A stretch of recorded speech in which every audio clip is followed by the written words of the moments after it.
বানাইছো তুমি, আমি তোমার বান্দা। আমার তাড়া দিলে আমি যাবো কই?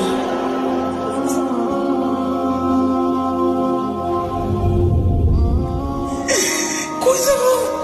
তুমি ছাড়া মাফ করবে কে বলো? কার কাছে যাওয়া ভিক্ষার হাত পাতবো বলো? কি দোয়া শিখাইয়া দিচ্ছেন নবী ভাই, কি দোয়া শিখাইয়া দিচ্ছেন।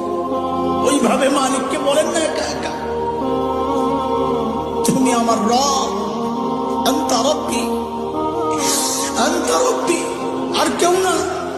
পাপ করছি তো তোমারই করছি, নাফরমানি করছি তো তোমারই করছি, আর কারো করি নাই। বানাইছো তুমি, এখন আমি যাবো কই? করে ফেলছি, এখন যাবো কই বলো? কি সুন্দর কথা।